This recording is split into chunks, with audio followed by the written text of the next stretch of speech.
हैदराबाद के बायोकेमिकल के स्टूडेंट में, जब बायोकेमिकल के स्टूडेंट ने हैदराबाद में अपनी पढ़ाई पूरी करी तो हैदराबाद के मेयर को एक चिंता हुई कि हमारे यहाँ जो सीवर की पाइपलाइन है, वो सीवर की जो पाइपलाइन है बहुत ज़्यादा होती है, उससे मटेरियल जो है वो एवरीडे बहुत ज़्यादा प्रोड्यूस होता है।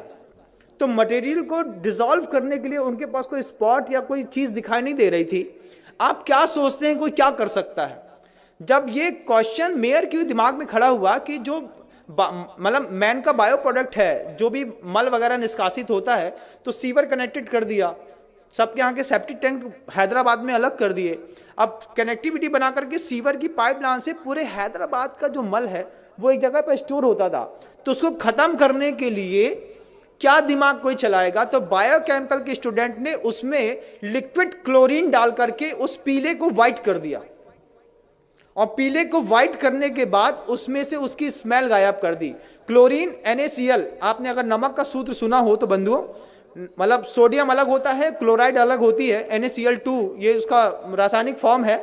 और जहां हम रहते थे पहले HGM, वहां पे Hukumchand jute mill and industries, और मतलब नमक से क्लोरीन बनाने का प्रोसेस वहीं पे होता था। लिक्विड क्लोरीन होती है, पाउडर फॉर्म में क्लोरीन होती है, गैस फॉर्म में क्लोरीन होती है, और सब अलग अलग चीज़ों में काम आती है। जो बांस के पेड़ होते हैं उसको साफ करने के लिए लिक्विड क्लोरीन काम आती है, जिससे आपका पेपर बनता है और जो बिल्कुल वाइट हो जाता है।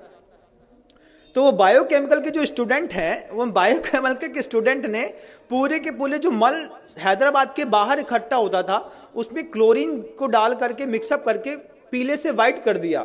फिर जो वो पूरा एक पेस्ट के रूप में था उसको ड्रायर में डाल करके सुखा दिया, उसका पाउडर फार्मिंग कर दी। और सबसे बड़ी बात तो ये है कि कानपुर की गुटखा फैक्ट्रियों में बेच करके, बड़ी बड़ी कंपनियों के गुटकों में पैक होकर के वो मल लोगों को पाउच में अंदर तक खिला दिया। ये ज्ञान के दुरुपयोग का युग है बंधुओं।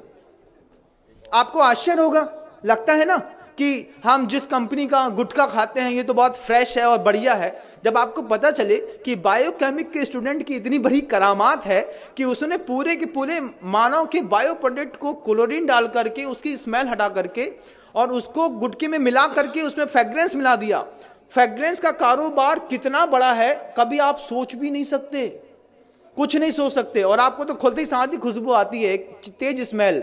आप किसी भी कंपनी के गुटके को 5 मिनट के लिए एक पानी में डाल दीजिए, थोड़ी देर उसको हाथ से मसल के देखिए, फिर आपको पता चलेगा, जब इसकी स्मेल हट जाएगी फिर उसको खा के देखिए, तब पता चलेगा कि हम अपने मुंह में क्या खाते हैं।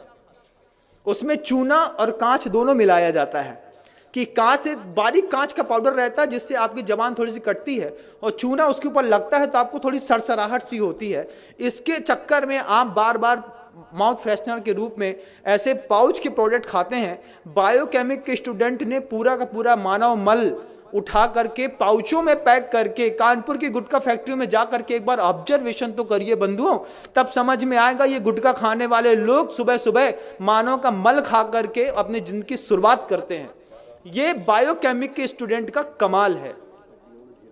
हड्डियों का ढेर मिलता है, दुनिया भर की चीजें मिलती हैं। स्मॉल स्केल इंडस्ट्रीज, 3 शब्द याद रखिएगा। क्या?